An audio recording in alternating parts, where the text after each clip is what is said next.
Hi friends, ये हमारा 21st video है डायबिटीज एजुकेशन पे। और इस वीडियो का सब्जेक्ट है इंसुलिन डिलीवरी सिस्टम्स।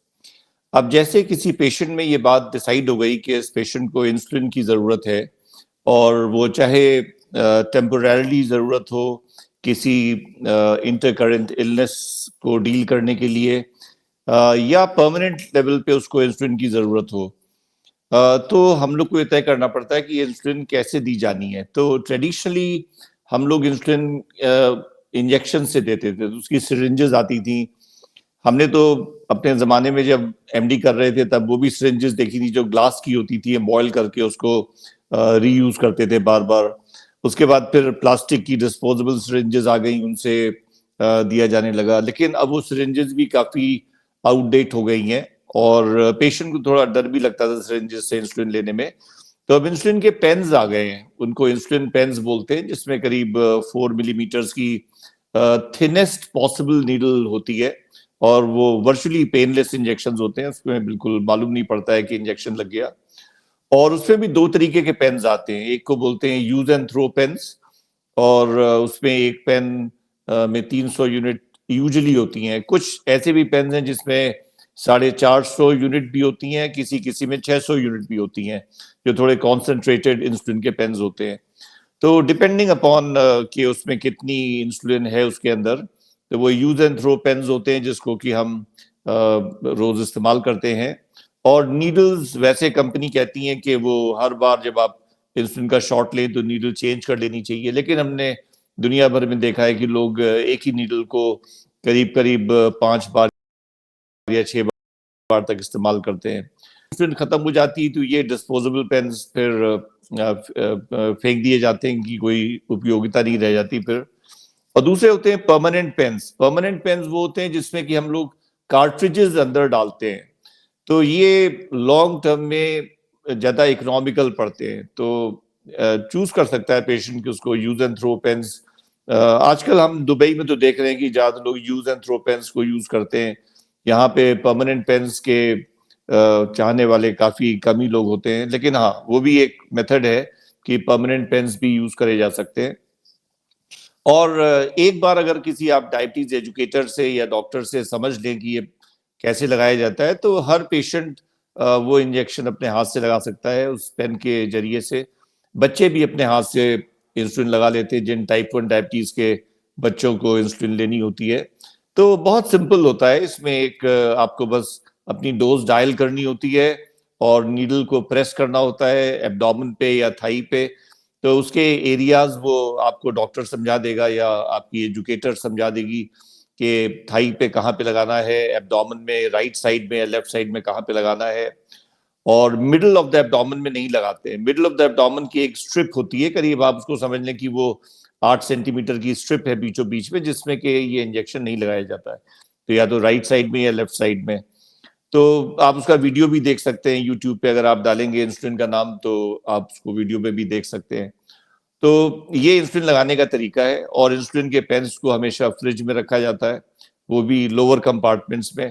गलती से भी वो फ्रीजर में चला गया और इंसुलिन अगर वो फ्रीज हो गई तो वो खराब हो जाती है, उसको फिर आपको डिस्कार्ड करना होता है। और जब वो फ्रिज से आप निकालेंगे लगाने के लिए तो उसको 15 मिनट के लिए रूम टेम्परेचर पे रख सकते हैं।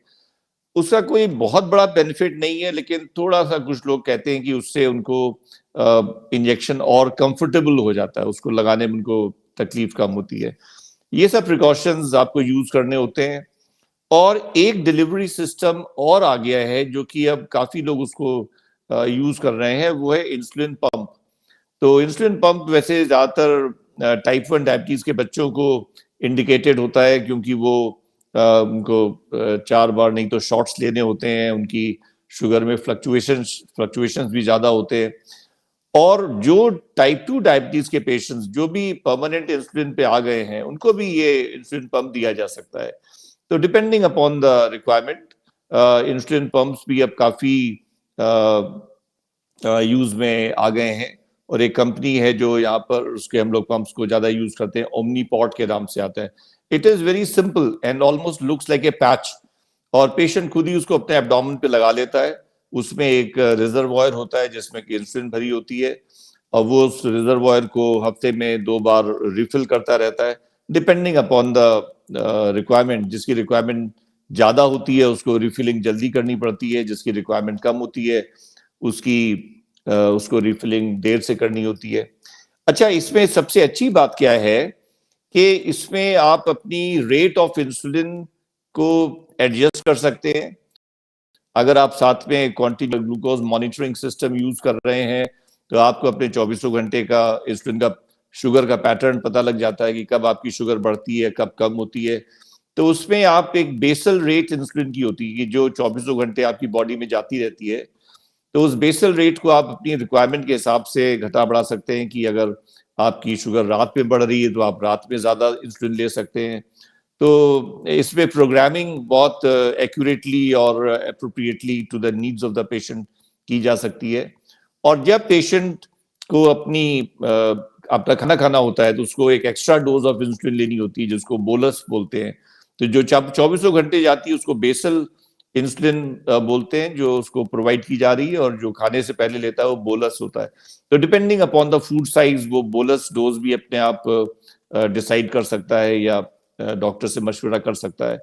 और बोलस के लिए उसको एक अलग से इंस्ट्रक्शन देना होता है। और इस ओमनी पॉड को आप अपने टेलीफोन के साथ भी, मोबाइल फोन के साथ भी सिंक कर सकते हैं।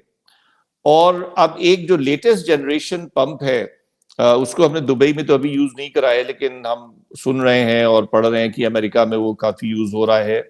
और उसको बोलते हैं close loop system. Close loop system type 1 diabetes में सबसे अच्छी चीज है। और टाइप 1 डायबिटीज के बच्चों का जो जीवन काफी रेस्ट्रिक्टेड रहता है उनके शुगर में फ्लक्चुएशंस की वजह से, तो वो काफी कुछ उनकी जिंदगी नॉर्मल हो जाती है। और इसमें क्या है कि वो एक कंप्यूटर चिप इनेबल्ड है ये। तो ये साथ ही साथ इसमें CGMS भी इनकॉर्पोरेटेड है। तो ये कॉन्टिन्यूअस ग्लूकोज मॉनिटरिंग भी करता रहता है। और उस मॉनिटरिंग के हिसाब से इंसुलिन की डोज ये खुद ही डिसाइड करता है। और ये पैटर्न्स को वॉच करता रहता है, जैसे पेशेंट की उम्र बदल रही है या उसके अंदर के मेटाबॉलिक फीचर्स चेंज हो रहे हैं, तो ये उसको देखता रहता है कि अगर जैसे 10 यूनिट इंसुलिन इसने पेशेंट की बॉडी में डाली तो उसका क्या रिस्पॉन्स हुआ। उसके हिसाब से ये पेशेंट की इंसुलिन सेंसिटिविटी चेक करता रहता है। सो इसको बोलते हैं कि it has got its own mind, they are like thinking pumps. So these thinking pumps have become quite common in US। अब धीरे धीरे हमारे ख्याल से दुनिया में और भी जगह आ जाएंगे। तो डिपेंडिंग अपॉन द सिचुएशन, ज्यादातर पेशेंट जिनको हम लोग एक शॉट देते हैं इंसुलिन का, लॉन्ग एक्टिंग या बेसल इंसुलिन का रात में, और साथ में टैबलेट्स चलती रहती हैं, उनके लिए तो पंप की कोई जरूरत नहीं है। फिर एक वक्त आता है टाइप 2 डायबिटीज के पेशेंट में कि उसको 4 शॉट्स ऑफ इंसुलिन लेने पड़ते हैं। और एक वक्त आता है कि उसकी ब्रिटल डायबिटीज भी हो सकती है। तो इस सब की बात हम और पिछले वीडियोस में कर चुके हैं। तो डिपेंडिंग अपॉन द सिचुएशन आप इंसुलिन पेन्स को या पंप को यूज कर सकते हैं, डॉक्टर से इस बारे में सलाह मशवरा कर सकते हैं। लेकिन हाँ, ये जरूर है कि आज की तारीख में इंसुलिन लगाना कोई मुश्किल काम नहीं है, बहुत आसान काम है। और डायबिटीज का control almost up to the normal level करा जा सकता है।